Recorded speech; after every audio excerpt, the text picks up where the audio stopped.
the mind can seem to extend or project. When it's extending, then it's in its flow and function. It's in its God-given function of extending love, and when it projects, it's attempting to use the same law, the law of extension, but in a very distorted way, to perceive that it's possible to get rid of something. And that this whole projected world is an attempt to get rid of guilt, get rid of pain and fear and suffering. It's quite a clever trick of the ego to try to see outside that which is held on to inside the mind, as if it's happening to you, but not you who's doing it. And so it's very profound to realize that you're here to extend love, and that's all that you were created for, is for extending love. Everything else is a distortion of that law of extension.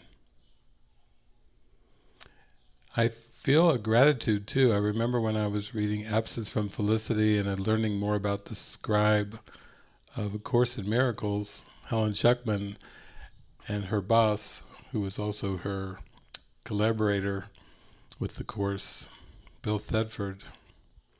And I was reading it, and I remember reading one part where Jesus was telling Bill and Helen that it was actually very important that they were together. They were joined together in this very holy purpose.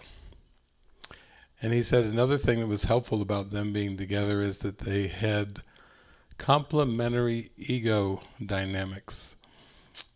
That just struck my funny bone. It just tickled me to think of the words complementary in front of ego dynamics.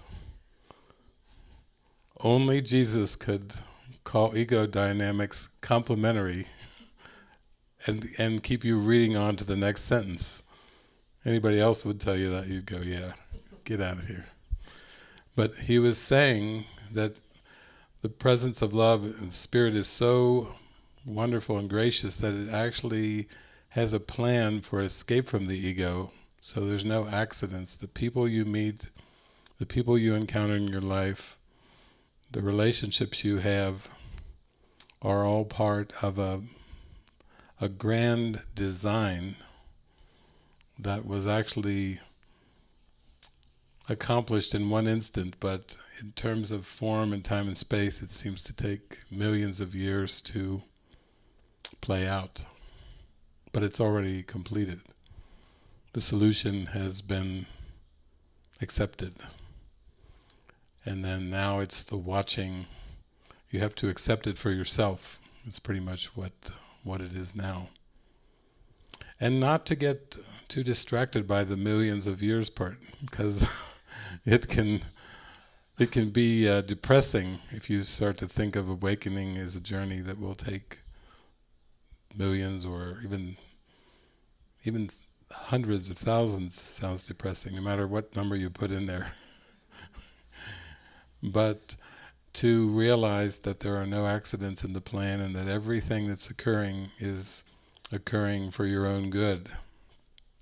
Regardless of whether you recognize that or not, that's comforting to know that that's there, that's always there, that nothing is out of place, there's no accidents, chance plays no part in the plan. You can tell yourself at times, well, that was fortunate, or how unfortunate, but those are just judgments of what is occurring.